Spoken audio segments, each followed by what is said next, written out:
We got some surprising new information coming out about the Jake Allen trade as Jake himself, alongside Martin Brodeur, spoke about some interesting tidbits on just exactly how Jake Allen moved to New Jersey. We have to break that down for you. Plus, Joshua Roy has been, we all know he's been phenomenal, but I have a stat to show you that he has been way, way better than we all thought. That plus an awesome note about Jacob Fowler coming up on this episode of Habs Digest. We're going to start with Jacob Fowler, Jesse, and he stays dominant. As we know, he has been phenomenal in college this year, and they just announced they're all rookie teams. And Jacob Fowler, well, guess who is headlining the all-rookie team for Hockey East? It is him in net. Now, he wasn't unanimous, arguably should have been, but his teammates Ryan Leonard and Gabe Perreault and Will Smith all made the team as well. No defenseman on this team, really little odd, but hey, you know what? That's okay. You can just stick Macklin Celebrini on defense. I'm sure he'll do fine. Just a reminder of Jacob Fowler's stats this year: 924 save percentage, 2.17 GAA.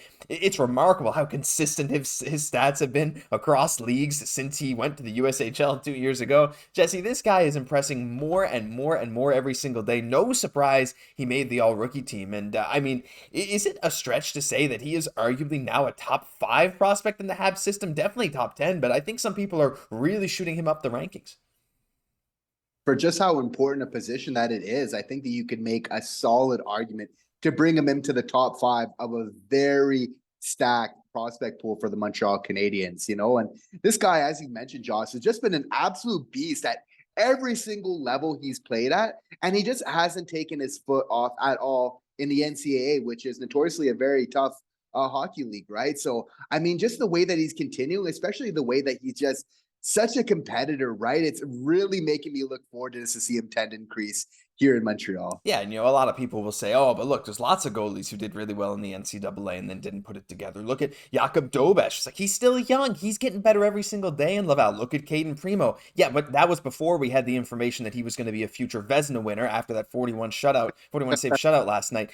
NCAA stats do mean something. It means that you can perform at a high level, especially at the age Jacob Fowler's at. Is it a predictor that you will be a star in the NHL? No, it's impossible to know that, especially with goalies at such a young age. But what we can say is that Jacob Fowler has been incredibly impressive, and shout out to him for winning this award. Let's move on to Joshua Roy, Jesse, and he has been, I think you can argue he's been the Habs' probably 5th most important forward as of late, behind the top line, all 3 guys, and then Alex Newhook. Maybe you could argue Yoel Armia as well, is what it is. Maybe Jake Evans for penalty kill, but Joshua Roy himself has been so good, always near the top of the Habs game scorecard, showing incredible chemistry with his line mates. But this stat that I'm about to show you, I guess it's sort of a stat, but it's a list of, we'll get to that later. It's a list of every single player in Joshua Roy's draft class to record a point in the NHL. Just the entire list of players from the 2021 draft class who have recorded at least 1 point in the NHL. Well, if you look down there in the middle, Joshua Roy, 5th round pick, number 150. We all know he was a 5th round pick. But if you take a look at the rest of the list, no one else from the 5th round or later is even on this list. And let alone that, Emil Lilleberg's there for Arizona, which, can you really count that? Yeah, I guess you can. 4th round pick. But other than that, everyone else is in the top 3. Stanislav Svozil near the bottom, 3rd round pick. And like I said, Emil Lilleberg, 4th round pick. Joshua, 5th round pick. Everyone else on this list is a 1st or 2nd round pick. How impressive is that? That not only is Joshua Roy at this current moment one of the most impactful players in this draft class, but the only guy drafted after the 4th round, one of only 3 people drafted after the 2nd round to even register a point in his draft class. It's crazy.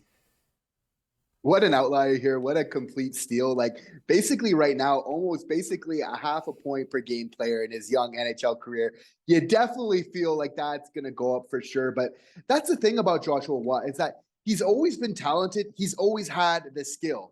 We have to remember he was drafted 1st overall for the Q, right? So, so that, we always know that he had the talent there. But for me, where it really took off is seeing then combining that talent, but then with the work ethic that he put on for Team Canada at the World Juniors. Yes. For me, just that combination of the skill, which has always been there, now with that drive, that determination, as we saw last night, being in front of the net, right in the dirty areas, tipping home a goal. Great, again, shows that great combination right there of skill, but then also that hard work of getting into that areas, that compete level to battle in front of the net, make a skill play there.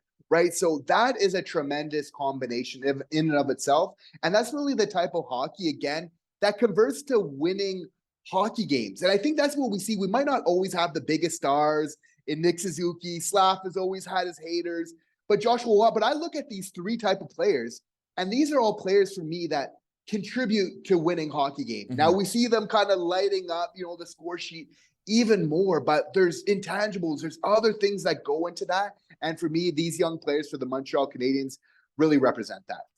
What I'm about to say is it's complete conjecture. I mean, I don't really know if it has any basis in fact, but what I'm seeing from Joshua was like that ability to play with other great players and learn how to make everyone else with you look really good. Like, yeah, he was a 50-goal scorer in the queue. He was able to generate his own offense.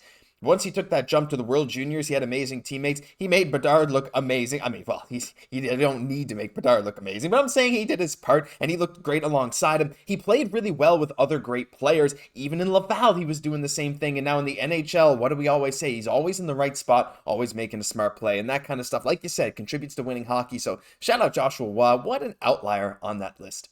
Final thing we wanted to talk about today, we got some crazy details revealed about the Jake Allen trade. There's a few things that came out today about it, and well, we'll show them to you. The first thing by Jim Beeringer, not really sure, on X, he said, Jake Allen after practice said that the Devils tried to trade for him earlier in the year. He didn't waive his no trade clause. By the way, he had a no trade clause of 7 teams, only 7 of the 31 other teams, and New Jersey was one of those teams on the no trade clause. But he didn't waive it because he saw Vanacek and Schmid, and he didn't see a future. And then also, Martin Brodeur, dans les coulisses there with Jean-Charles Lajoie, Martin Brodeur said, like, the Devils organization, they were recruiting Allen. He's a guy that's been on their list for a long time. They tried to get him earlier this year. They couldn't get him. They couldn't convince him. But eventually, as the season went on, once the salary became something they could be flexible with, Montreal agreed to retain 50%.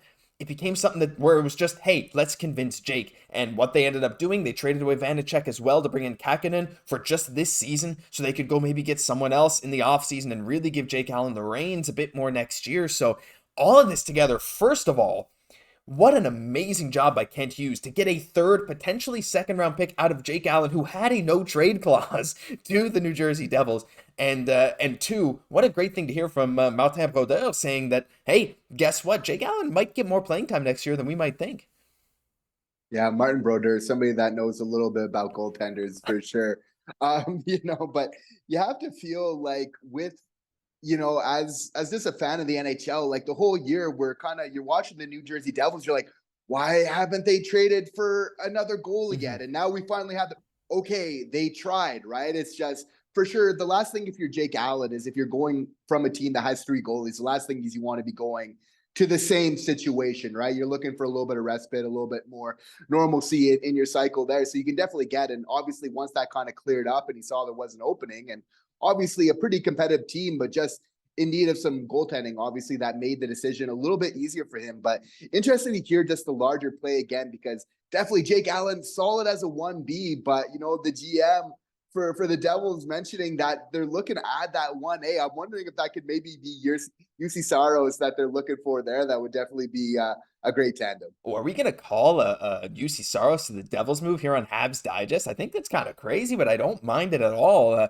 Jacob Markstrom, of course, those rumors are still circulating. I think one day, eventually, Jacob Markstrom might end up becoming a Devil, but hey, it's all speculation at this point. Jake Allen, though, like you said, Martin Brodeur said, look, you're not really bringing him in to be that one kind of 1A at this stage of his career, and they know that, but he did say, like, hey, next year, we plan to let Jake Allen have a lot of time. Whether that ends up in 40 games, I think is heavily dependent on injury and other situations around the team. But, hey, it could happen. He could hit that 40-game mark, and they could make the playoffs. Maybe the Habs get that second-round pick. But regardless, the thing that we get to know from all this is shout out to Jake Allen for making this happen for the Montreal Canadiens as well. What an awesome guy. Shout out to Kent Hughes for getting a third-round pick out of a guy who had a no-trade clause to the Devils. And shout out to all of you guys who are still watching this video at this point. And if you still are, hit that like button. We asked you last video, you guys hit it like crazy. So if you're still watching at this point, please hit that like and support us, because that'll do it for this episode of Habs Digest. As always, if you enjoyed, don't just hit like, hit subscribe too. We got daily Habs content.